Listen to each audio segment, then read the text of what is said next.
c'est un droit. Ne pas croire en Dieu, c'est un droit. Parce qu'en vous, vous avez le droit de refuser Dieu ou de le croire. Mais ne faites pas semblant de croire Dieu et de faire ce qui est contraire. Il dit que si vous croyez la Bible, vous devez y croire. Et si vous ne croyez pas, ne croyez pas. Il dit que ce n'est quand même, c'est un peu plus. C'est 2 mots de plus. Mais vient alors la Pentecôte, restauration des dons, le parler des langues, ils l'ont appelé évidence initiale du Saint-Esprit. Là, ils appellent cela évidence initiale. Il dit que la balle, mais la balle n'est pas la semence. Il dit que mais la véritable église épouse authentique apportera entière parole de Dieu dans sa plénitude et sa force, car elle est le même hier, aujourd'hui et pour toujours. Si vous croyez la Bible, vous devez croire la Bible. Et vous devez savoir que dans la Bible là, il est écrit que la semence royale d'Abraham, la semence là, ne peut pas hériter avec la balle. Mais la véritable église épouse authentique. Il doit, cette église là, cet homme là, ces frères là, ces sœurs là, elle doit croire l'entièreté de la parole de Dieu dans sa plénitude et dans sa force.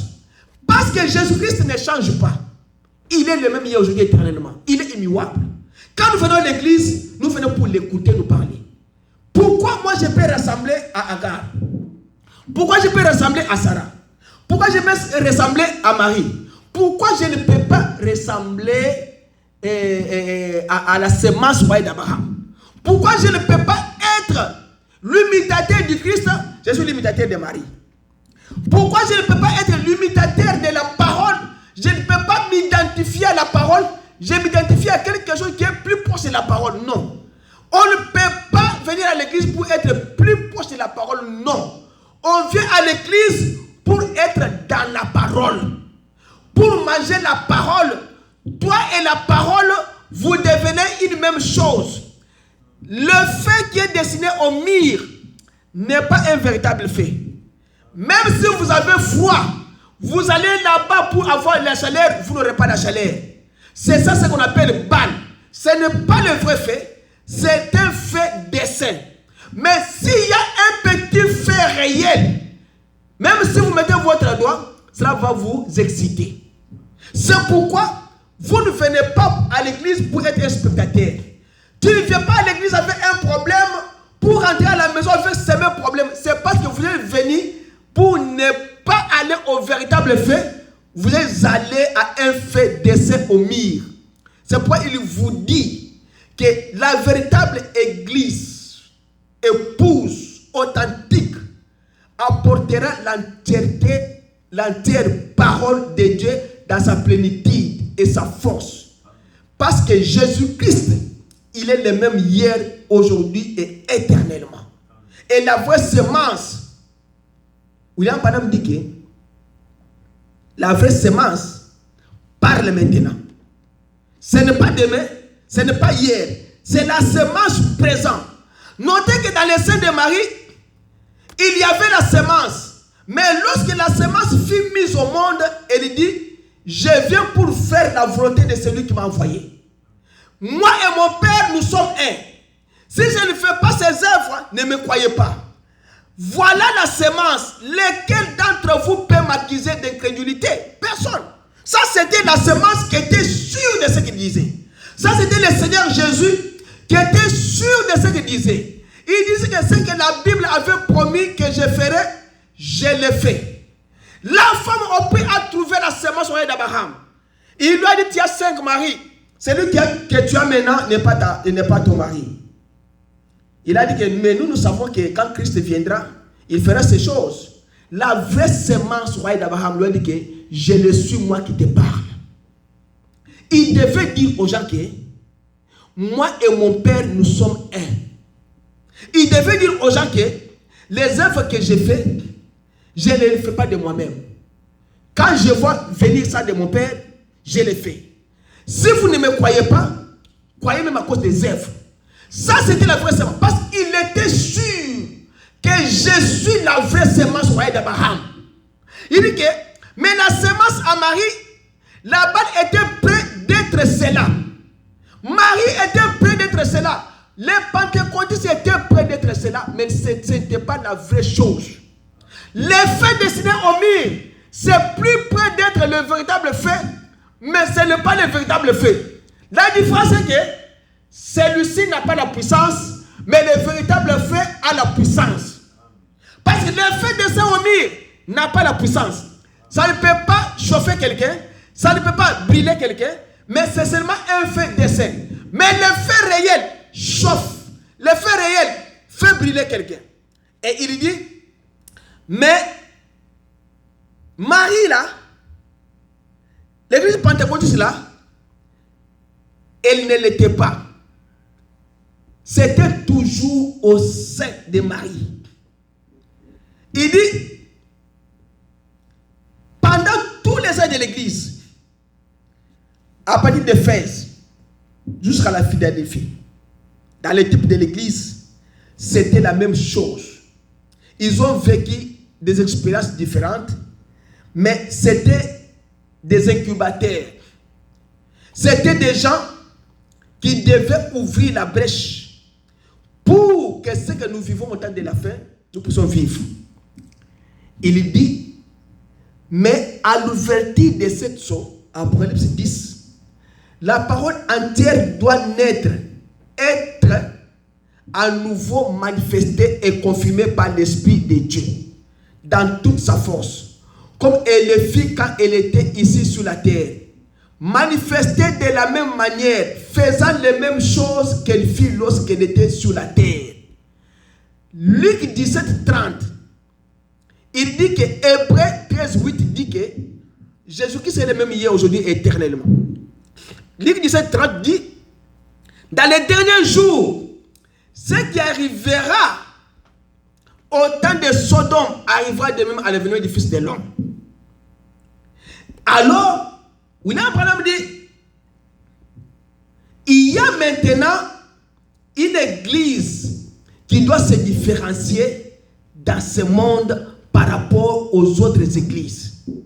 Parce que le monde est dans une condition sodomique. Et l'église est entrée avec lui dans Sodome. Nous voyons tout ce que les gens font aujourd'hui sur la terre.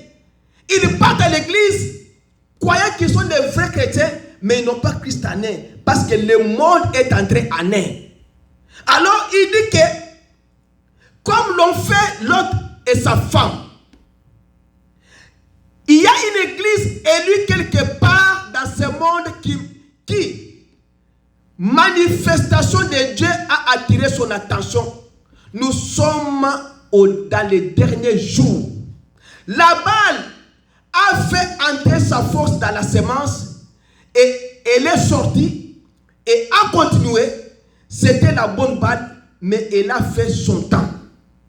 Les lutteurs ont fait leur temps. Les Wesley ont fait leur temps. Les pentecôtistes ont fait leur temps.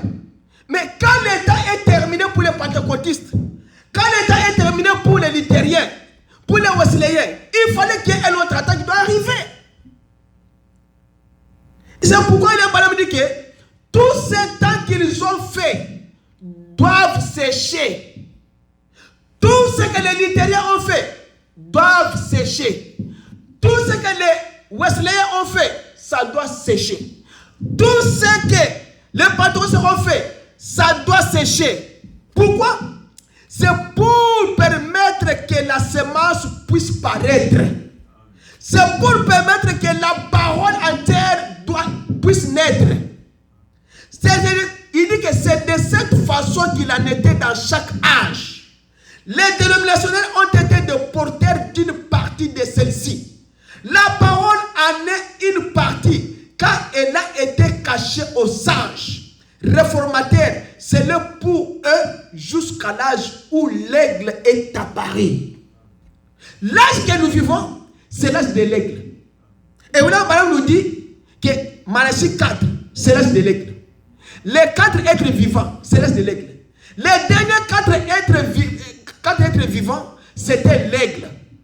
Et Dieu devait travailler qu'au temps de la fin seulement avec l'aigle, parce que l'aigle, c'est l'aigle prophète. William Branham dit que, paragraphe 106. Et alors que, dernièrement, nous parcourons les livres de l'Apocalypse, nous avons découvert que que les 3 messagers ou ces êtres vivants qui vinrent, chacun étaient tous en effet en rapport avec l'Éternel. Chacun ensemençant exactement le suivant qui est le bœuf et les différents êtres vivants dans la Bible. Cela passe par la justification et la sanctification. Même jusqu'aux pentecôtistes. Mais le 4e fit un aigle. C'est vrai et que Dieu suscita au cours de cet âge. Il devait venir au cours de cet âge pour que ce fût correct. Oui, messieurs, la promesse de l'aigle de Malachie 4 est accomplie. C'est que dans ce temps que nous vivons dans le temps de l'aigle. Nous vivons dans le temps où le prophète doit prendre toute la parole et nous montrer ce que la parole de Dieu, le mystère caché dans la Bible, il doit nous montrer cela. Parce que Luther ne pouvait pas le faire. Wesley ne pouvait pas le faire. Pourquoi? Parce que ce n'était pas le temps de l'épouse. Les pentecôtistes ne pouvaient pas le faire. Pourquoi? Parce que ce n'était pas le temps de l'épouse. Mais quand le temps de l'épouse vient, il dit quoi? C'est maintenant le temps de la semence. C'est le temps de l'épouse. Les balles sont mortes. C'est que les pentecôtistes sont morts. Ils ont séché. Le temps de la parole vierge qui n'a pas été touché. Le temps où les gens devaient rester au sommet de la montagne, regardant les écritures interprétées par le prophète, c'est le temps que nous vivons. Laissez ceux qui ont descendu là descendre. Laissez ceux qui sèchent, sèchent. Vous, restez au sommet de la montagne. Il dit que c'est le temps de la parole vierge qui n'a pas été touchée. Et c'est une vierge. Souvenez-vous un temps de la parole vierge. Si vous la mettez entre les mains d'une dénominationnelle, il est certain qu'elle ne sera plus vierge. L'homme y aura touché avant que tout l'ait. Mais l'église de Dieu n'est pas touchée par la dénomination. C'est une parole de Dieu née d'une vierge qui est manifestée. Christ est le même hier, aujourd'hui, éternellement. Il dit, comme c'est merveilleux, j'aime cela. Alléluia. Comme c'est merveilleux, j'aime cela. J'y crois. Je sais que c'est la vérité. Elle ne sera pas touchée. La parole que nous avons maintenant, l'Apocalypse 10, le mystère caché du temps, au temps ancien, c'était une parole qui n'a pas été touchée par personne. Et cela a été interdit à tout le monde de toucher. Et il y avait seulement le temps de l'aigle. Il y avait seulement un seul prophète que Dieu a permis de toucher à cette parole, c'est William Marion Branham. Toi et moi, on ne pouvait pas le faire. Paul ne pouvait pas le faire. Martin ne pouvait pas le faire. Colomba ne pouvait pas le faire. Luther ne pouvait pas le faire. Wesley non plus. Les pentecôtistes non plus. Parce que c'était une parole vierge qui a été réservée juste pour une seule personne, le prophète. Malachie 4, que Dieu devait envoyer pour nous révéler et préparer l'épouse à l'enlèvement. Il dit, mais je sais que c'est la vérité. Cette parole ne sera pas touchée. Il n'y aura pas de manipulation humaine dénomination lorsque la naissance virginale de l'épouse. Non, monsieur. Elle a reçu l'ordre de Dieu de sortir de telles choses. L'église du Dieu vivant, elle a reçu l'ordre de Dieu de sortir des Sodomes de dénomination. Ne vous mêlez pas avec les dénominations. Ne touchez pas à leurs choses impures. C'est ce que la Bible vous dit. Sinon, vous deviendrez de vautours. William Branham prend l'exemple d'un faucon et un aigle. Il dit qu'un faucon n'est pas un oiseau. C'était un oiseau qui a été créé avec la capacité d'un aigle. Mais le faucon a perdu son identité. Quand il a perdu son identité, il reste sur des câbles téléphoniques. Au lieu de monter plus haut comme l'aigle, payer, mais il descend en bas pour chercher des choses pourries. Un chrétien, tu es dans le message, tu es déjà un aigle dans les airs, tu descends jusqu'au niveau des câbles téléphoniques pour regarder des choses pourries. Un pasteur du message qui va aller faire les campagnes avec les pasteurs dénominationnels, il devient un faucon. William Branham dit que vous ne pouvez pas le faire. Non, ne vous mêlez pas. Il dit que ne touchez pas à leurs choses impures. Et sinon vous devenez de vautours. Ça c'est paragraphe 111. Il dit que ne touchez pas à leurs choses impures, sinon vous devenez de vautours. Même si vous êtes deux dans les messages, priez, avancez. Au lieu de regarder une grande église en face de nous là-bas, oh, comme ils sont nombreux, je parle là-bas. Il dit que ce qu'ils font là-bas, vous ne savez pas. Ils vont vous ensorceler, ils vont vous épuiser, ils vont vous faire sortir toute la puissance et vous ne deviendrez pas même comme eux. Vous ne descendez même plus bas comme eux. Il dit que le faucon a perdu le temps de prière. Les chrétiens qui vont dans la dénomination là, ils n'ont pas de temps de prière. Il n'a pas même de soucis d'aller à l'église. Quand il dort, quand il se réveille, il n'a pas Dieu en lui. Parce que lui a été créé pour être un aigle. Comment tu deviens un faucon? Comment tu descends plus bas? William Branham dit que un vrai chrétien authentique, il dit que il ne laisse pas le Saint-Esprit envoyer Dieu dans sa politique de l'église. Pour un vrai chrétien authentique, il ne laisse pas le Saint-Esprit envoyer un homme vers une église. Il doit avoir une politique et voir si la dénomination va le recevoir ou pas. Il ne peut pas le faire. Le Saint-Esprit, amener quelqu'un dans les dénominations, non, il ne peut pas le faire. Pour un fils de Dieu, il dit que, voyez-vous, avez-vous déjà vu un aigle faire des compromis? Non. Avez-vous déjà vu un aigle qui tend les airs pour se positionner sur la câble et regarder les choses pourries? L'aigle, s'il trouve un animal mort, il ne peut pas manger. Ça, c'est la nature d'un aigle. L'aigle, lui, capte sa chose. Il mange, il termine, les autres oiseaux viennent manger après. Toi, il dit, avez-vous déjà vu un aigle faire des compromis? Non, messieurs. Il n'y a pas de compromis en lui. C'est pareil pour un chrétien authentique. Il n'est pas mou. Il va chasser jusqu'à ce qu'il trouve. Il va chercher le Saint-Esprit jusqu'à ce qu'il va trouver le Saint-Esprit. Il n'attend pas que l'autre est là pour savoir le Saint-Esprit et lui accabler mon centre. Non. Il va chasser jusqu'à ce qu'il trouve. Et vous priez Dieu jusqu'à ce que Dieu va vous exaucer.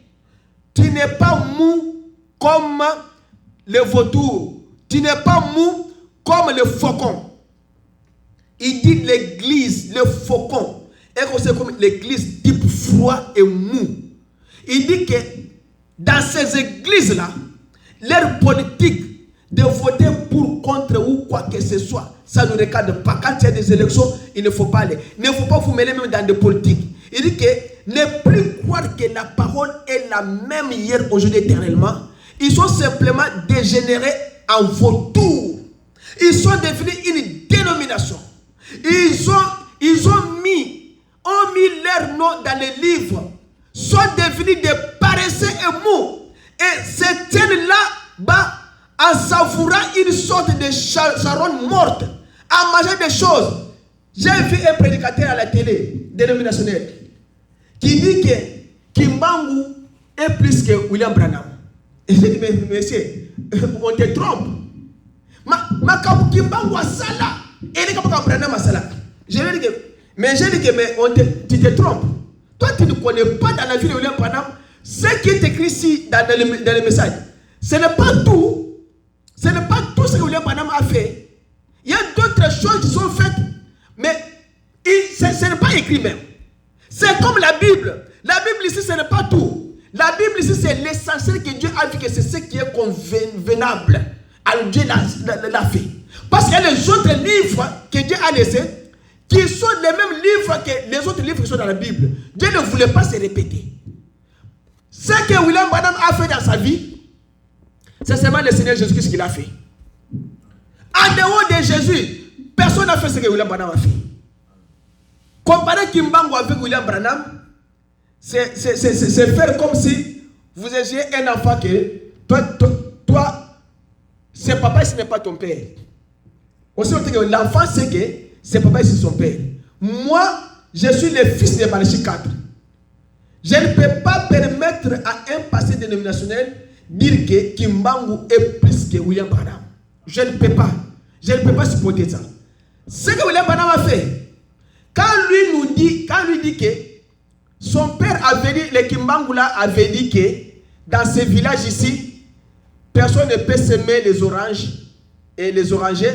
C'est seulement cette famille ici. Et dans ce village là, personne n'a semé les oranges que seulement la famille là. Quand la famille là sème les oranges poussent. Mais lui, il dit ça. Mais ce que William Branham lui a fait, William Branham, lui, ce qu'il a fait, même ce que les frères du message ont fait, c'est plus que ce que Kimbangu a fait. Il y a un frère qui est allé en Bandaka. Et l'autre frère lui a dit que frère, j'ai un arbre comme ça dans cette parcelle, mais cet arbre ne porte pas de fruits. Frère lui dit que c'est vrai, hein? Il dit prions. Le frère a saisi l'arbre. Le frère a prié. Il dorme le matin, l'arbre a poussé des fleurs. Ah, ça vous dites que Kimbangu est plus que ces frères-là. Frère, le matin, il saute comme ça, il marche. Le frère dit, ah, j'ai besoin de manger le koba, la tortille. Frère dit que prions. Il prie, il termine, la tortille sort ici. Ah, vous dites là maintenant que Kimbangu est plus que ces frères-là. Mais ces frères-là, c'est le fils de Malachie 4. Mais ce que Malachie 4 a fait, on a tamponné un enfant en Finlande par un remorque. Maman Kao, papa évanoui, les policiers, tout le monde qui était aux frontières là, c'était déjà fini parce que l'enfant, les sang coulait dans les macadam. Et Malachie 4 vient, il dit que si cet enfant ne réussit pas, écrivez-moi derrière ma veste un faux prophète américain. Et William Branham a parlé, a sorti des paroles qu'il avait vues dans les songes et dans les visions. Il a parlé, l'enfant est revenu à la vie. C'est que Kimbangu, lui, peut faire ça. Comparer William Branham à Kimbangu, c'est injurier les frères du message. Mais nous allons vous dire seulement que le message, ce n'est pas tout le monde qui est appelé à croire le message. Le message a un peuple, a une église élue, choisie pour croire. Si moi j'ai cru le message aujourd'hui, parce que j'étais dans le programme de Dieu que je croyais le message. Si moi je suis devenu un prédicateur aujourd'hui, j'étais dans le programme de Dieu que je prêcherais le message. Rien n'est au hasard. Si je n'avais pas un don de prédication, je ne pouvais pas me mettre devant pour prêcher l'évangile. Dire ça, c'est injurer les frères du message. C'est injurer le message. Alors pour terminer, les types de l'église. Église wesleyenne, luthérien, pentecôtiste. Église Agar, église Sarah, église Marie. Et église épouse parole. William Branham dit pour terminer. Marie, elle est une balle sèche. Comme Agar était sèche, Sarah était sèche. Le faucon n'est pas l'aigle. Le faucon a perdu son identité d'être comme un aigle. Les églises pentecôtistes, luthériennes, wesleyennes, ils ont perdu leur identité. Alors, il fallait qu'ils aient fait le chemin pour que la parole pure soit prêchée. La balle, Marie là, a séché. Maintenant, c'est passé. Nous ne sommes pas dans l'état de balle. L'Esprit de Dieu est passé à travers elle. Les pentecôtistes, la restauration des dons, Dieu est passé par elle, oui. C'était pour effrayer le chemin à une véritable sémence. Il dit, c'est vrai, et elle n'héritera pas avec la sémence parole confirmée. Les pentecôtistes, les dénominationnels, ils ne peuvent pas hériter avec la sémence royale confirmée. Jamais. Il dit, elle n'héritera certainement pas. Elle ne sera pas dans l'enlèvement. Les pentecôtistes, ils n'iront pas dans l'enlèvement. Ils sont déjà séchés. Leur temps est passé. Ce qu'ils font là, les bruits là, ils le font pour encourager les gens. Rien n'est là. L'enlèvement se passera que dans le message. La Bible dit que ceux qui sont morts en Christ résisteront premièrement. Maintenant, nous, les gens qui seront en vie maintenant, celui qui n'est pas dans le message, il n'ira pas. Il dit qu'elle sera une membre de l'église. Elle pourra venir à la seconde résurrection. La seconde résurrection, c'est une résurrection pour les impies, les méchants, les débauchés, les adultères, les incrédules. C'est ça la seconde résurrection. Et sera jugée selon ce qu'elle aura entendu. Comme vous avez entendu la voix de l'aigle, vous n'avez pas cru. Maintenant, vous serez jugé par rapport à ce que vous avez entendu. Nous ne passerons pas par le jugement. Pourquoi? Parce que la Bible le dit. Les saints jugeront le monde. Quand nous serons enlevés, nous ne passerons pas par le jugement. Et passeront par le jugement parce qu'ils passeront par la seconde résurrection. Si vous êtes ici ce soir, juste un membre de d'église, quel sera votre jugement quel sera votre jugement quand nous devrons tous nous tenir là et témoigner que vous avez entendu la vérité? Au jugement, vous dites Kimbangu est plus que Branham. Ok, c'est bien. Mais les jours du jugement, on va vous dire ce que vous avez dit Kimbangu est plus que Branham. Vous avez des preuves bibliques qui montrent que Kimbangu est un vrai prophète. Parce que nous, les gens du message, nous avons William Branham dit dans cette prédication qu'il est écrit de moi, Branham, dans la Bible. Et Kimbangu peut dire aussi qu'il est écrit de moi dans la Bible. Dans cette prédication, William Branham dit qu'il est écrit de moi, Branham, dans la Bible. Il a dit que je serai responsable de ce que je prêche au dernier jour. Dieu sortira tout droit de ses porteurs pour entrer dans un autre. Sortant des luthériens pour entrer dans les méthodistes. Sortant des méthodistes pour entrer dans les pentecôtistes. Maintenant, il est sorti des pentecôtistes pour entrer dans la sémence. Parce que ça devrait être la sémence. Vous ne pouvez pas battre la nature. Ours, pour elle, il n'y a rien d'autre que la sémence qui puisse arriver. Et si la sémence se produira, il est le même hier, aujourd'hui et éternellement. La même colonne de feu montrera les mêmes signes, la même puissance, les mêmes dieux, les mêmes miracles, les mêmes choses, confirmant exactement la parole et la Bible. Il est le même hier, aujourd'hui et éternellement. Il nous conduit ce soir. Il dit, oh Dieu, aide-nous à le voir et à le croire certainement. Parce que Dieu nous conduit vers le vrai pâturage. Dieu le sait que la parole a quoi? Vous avez dit que la parole a quoi? La parole développe comme un bébé au sein de sa mère. La parole quoi? les bébés, avant d'être formés, il y a des étapes qui font que les bébés soient formés. C'est comme ça que Dieu fait. Il dit que la colonne se forme et tout. Même dans le sein de Marie, Jésus s'est formé de la même façon que tous les autres bébés. Mais Marie là, l'église là, ils ont vu la parole manifester, commencer à faire l'œuvre. Ils ont dit que non, tu es Belzéboul. Tu es Belzéboul. Ils ont régné.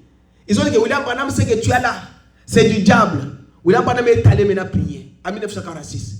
Comme ils me disent que ça c'est du diable, je dois aller prier maintenant. S'il s'agit même de mourir, je dois mourir. S'il s'agit de laisser, je dois laisser. Il a rencontré l'ange. Là, je dois dire que ces gens-là, ils comprennent mal comme les chrétiens dans les temples, ils avaient aussi mal compris Jésus. Jésus était venu au monde avec... Ça, c'est l'ange qui dit au frère Branham. Est-ce que Kimbangu a rencontré l'ange?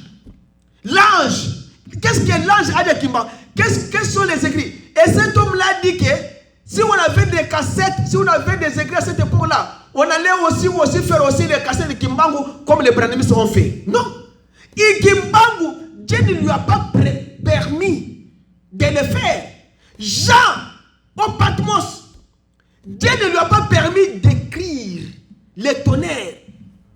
Ah, chacun a son temps. Chacun a sa manière que Dieu l'a appelé. Si Kimbangu Dieu l'a appelé, bien sûr, il a ses adeptes et c'est tout. Nous sommes les enfants de Malachie 4. Vous ne pouvez pas nous dire autre chose que ce que William Branham nous a dit. Vous n'allez pas nous prêcher autre chose que ce que William Branham nous a prêché. Nous prêchons le Dieu vivant. Nous savons que le Dieu que nous prêchons, c'est un grain qui a été semé le matin et qui s'est reproduit le soir. Nous savons que le Dieu que nous prêchons, c'est le même soleil du matin qui nous rencontre au soir. Quand il a dit dans Zacharie 14, ça sera ni jour ni nuit.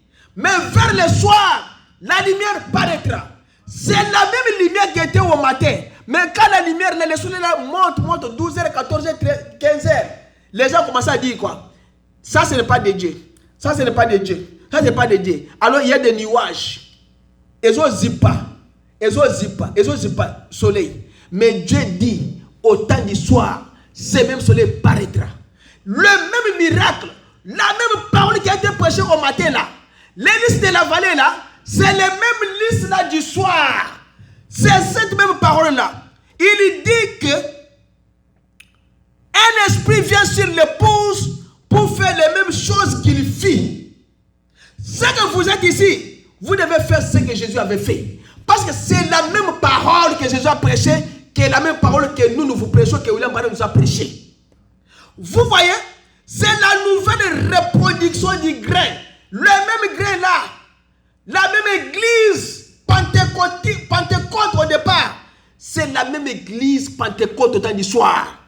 Il a dit dans la Bible, Malachie 4, il ramènera le cœur des enfants à leurs pères et des pères à leurs enfants.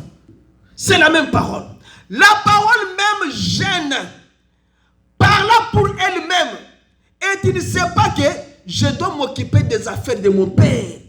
Jésus a dit que moi, je fais les affaires de mon père. Écoutez, William Branham vous dit que dans le message, il y a un secret que vous devez retenir. C'est ce que William Branham vous dit. Dans le message, il y a ce qu'on appelle le secret de mon père.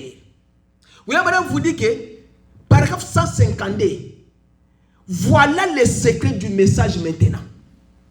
Le secret de mon père. William Branham commence à vous dire le secret de mon père pour terminer.